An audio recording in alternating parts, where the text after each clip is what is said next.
hoje eu vou fazer essa apresentação, vou falar um pouco com vocês sobre escutar, ouvir pistas culturais no jazz manouche. Então, nessa apresentação, eu vou primeiramente apresentar um pouco o jazz manouche, para quem não conhece, falar um pouco sobre nossas questões de pesquisa nesse trabalho, apresentar um experimento que nós fizemos, falar um pouco sobre o ouvido manouche, sobre o treino na guitarra manouche, para finalmente chegar a algumas conclusões. Então, assim, para quem não conhece, o jazz manouche, gypsy jazz, o jazz cigano, é um gênero musical inspirado majoritariamente na obra do músico de origem manouche, cigano, portanto, Django Reinhardt, que a gente vê aí na foto com o filho tocando guitarra. O Django atingiu a celebridade nos anos 30 como jazzista e faleceu nos anos 50. E a partir da morte do Django, a sua música começou a ser reapropriada pela comunidade manouche, sendo que entre os anos 60 e 90 ela floresceu como uma prática comunitária, como uma prática cultural manouche. Então a gente vai ouvir um pouco Django tocando. Vamos lá.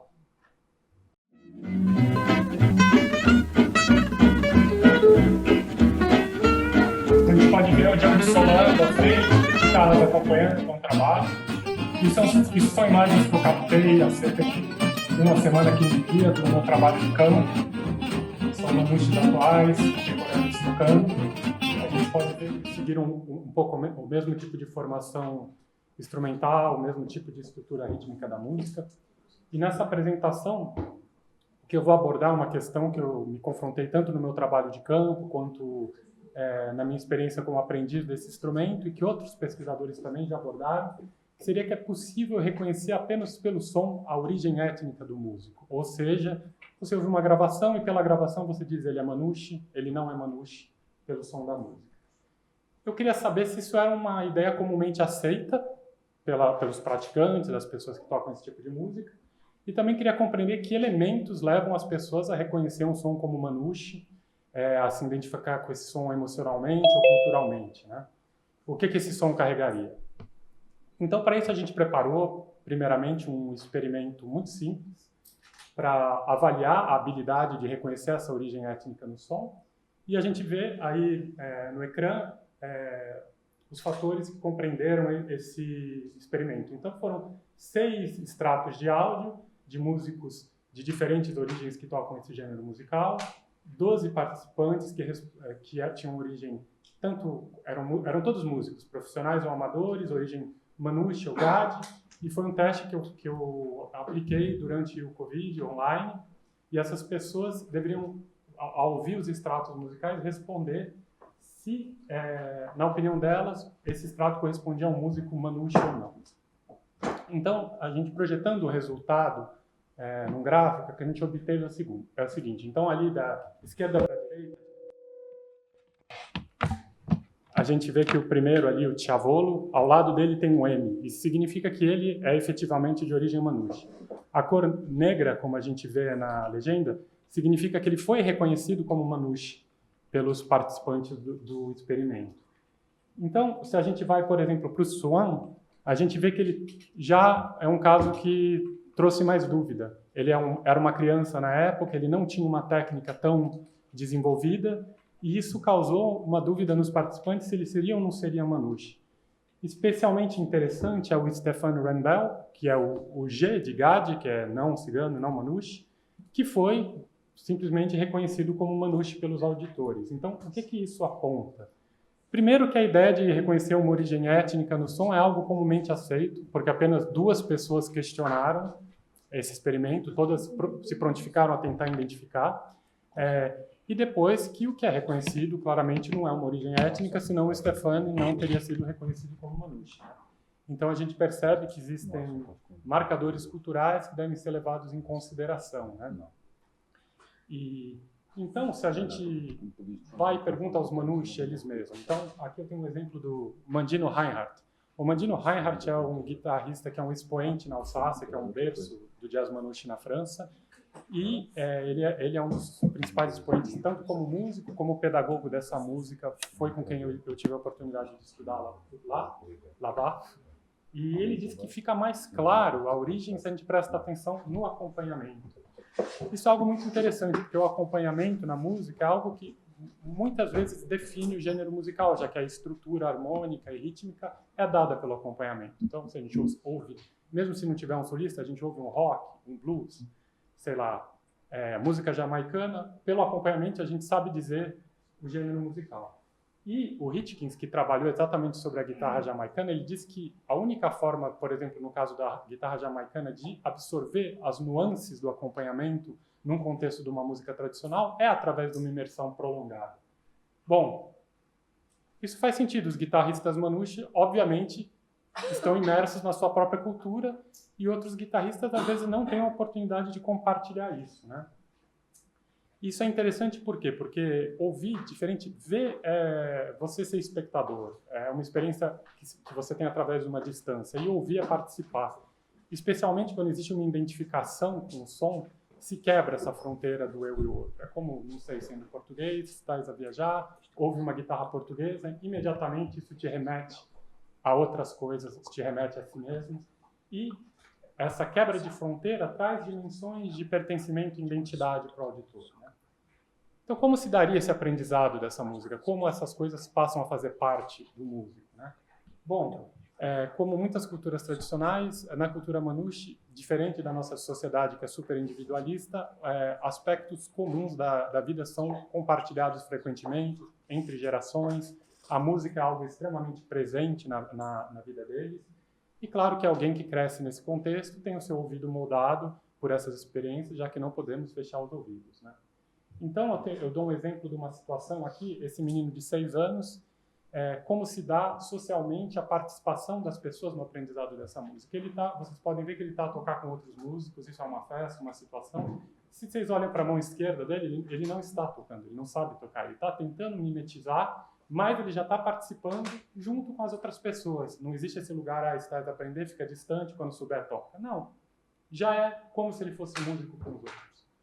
Então, a gente vai pensar nisso numa mímese, ele está tentando imitar, a gente pensa na questão da visualidade, né, do treinamento mimético, e pode se debruçar muito na ideia do visual.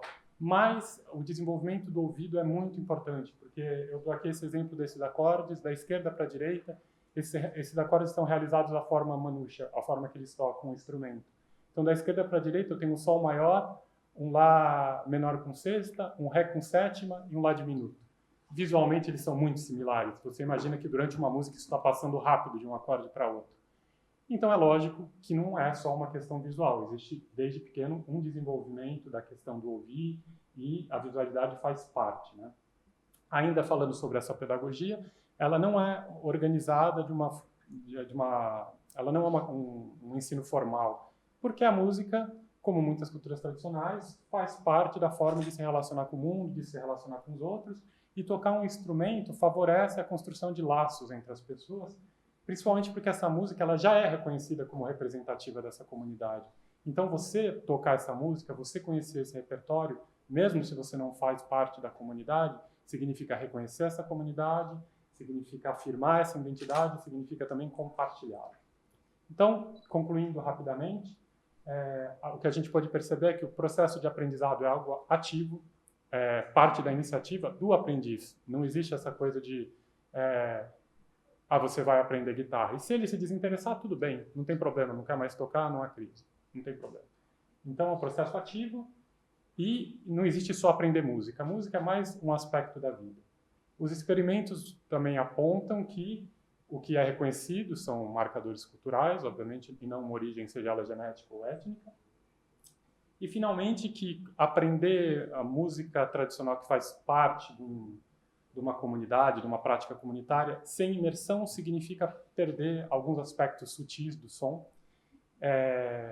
E é claro que qualquer pessoa pode tocar esse tipo de música, ainda mais com o YouTube, hoje em dia todo mundo pode aprender essa música, mas a forma que você aprende vai influenciar claramente a forma que você soa como instrumentista, da mesma forma que, é claro, perceber pelo meu acento que eu não nasci em Moçambique, Angola ou em Portugal. Então foi isso. Eu gostaria de agradecer a todos a atenção e lembrar que, se vocês tiverem curiosidade de conhecer melhor esse tópico, esse artigo vai ser publicado no livro dessa conferência. Eu convido vocês, então, a se tiverem alguma questão, e a depois, se quiserem ver o artigo também. Muito obrigado.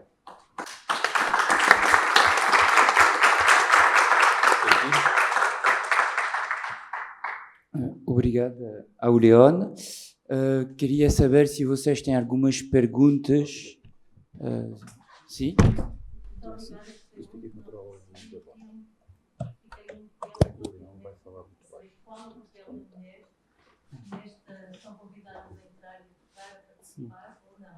Isso tem mudado um pouco recentemente. É extremamente machista.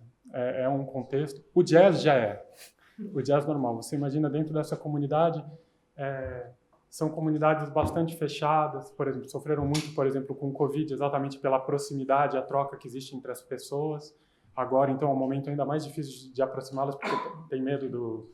Mas as mulheres, elas têm um papel muito importante na sociedade, são as matriarcas e principalmente existe uma relação muito de respeito com os idosos, mas ainda na música, hoje a gente vê mais, mas é um pensamento ainda muito antiquado nesse aspecto. Tipo, é uma música basicamente tocada por homens, as mulheres participam às vezes cantando, dançando, mas instrumento, por exemplo, às vezes violino, mas é super raro, normalmente voz. É um papel bem segregado ainda hoje em dia. Outra pergunta era no fundo, sim? Yes, and apologies, I cannot speak. Sorry, if I knew I should do in English. It's good. It was all in English. So Okay. And I hope I don't repeat the question. I like this very much as a holistic approach to music and to learning, and also like a social bonding. Mm-hmm. And in some ways, it reminds us that we can use music and audio and ear to also create new relationships in society, which is what you're trying to communicate, I think.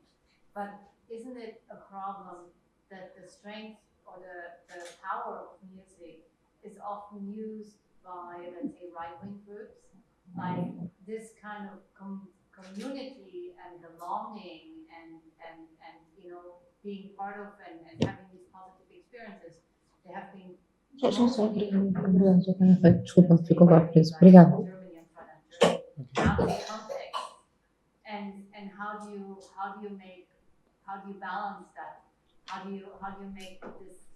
How can we not use this for negative, but what you are trying to do for the Okay, positive? you mean appropriating myself of this kind of thing for then using it to abuse the community itself? Well, yeah, and really exactly draw people into movements that are detrimental to the larger society, because you create a sense of belonging through the music, and it's that power that has been already understood by some forces that are not pro-social and Yes, you know, I and understand. you're looking at that because I think that's the other side Yes. of your work here.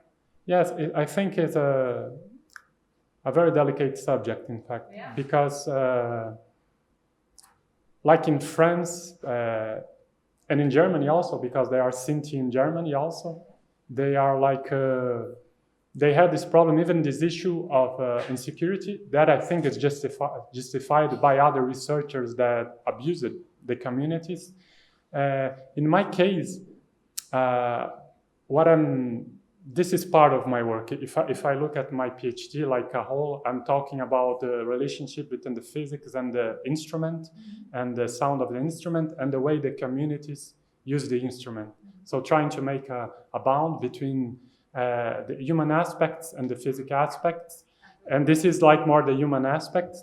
But in my case, I've been like in contact with these communities for more than 10 years.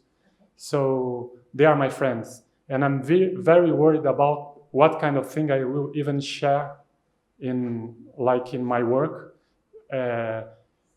Because not just because I want to protect them, but also because I don't want to lose their friendship, you know.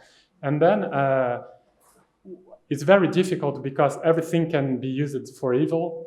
But what I'm trying to do is like not having the pretension of thinking that I am a voice of someone that I'm not, but also bringing to this kind of place, the existence of this kind of people, also to open up the possibilities for them. Maybe next time I can bring a musician to play or something.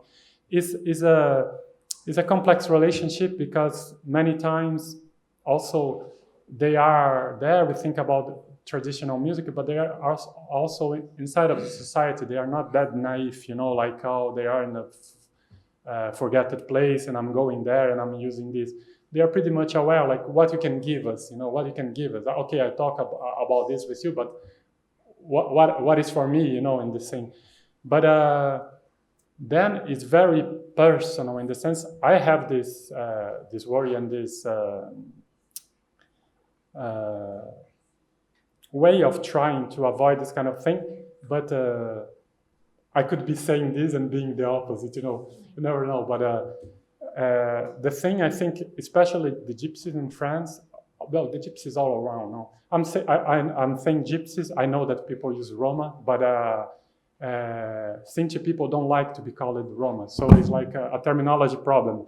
And because I'm outside of the community, I'm using gypsy because the idea of gypsies, people that are not from this community, referring to them. I'm not saying gypsy in the like a prejudiced way, but the thing is, like, all these things are so much delicate, no? So what I try to do is, like, open up space for things and build this work about the instrument, is also making people aware that they can be interesting company, not just in the context of a concert. But this is the same thing like in Brazil or any traditional culture that implies poor people and difficult situations, is like something that, I don't know if I really answer, is really complicated to have like this responsibility. Okay.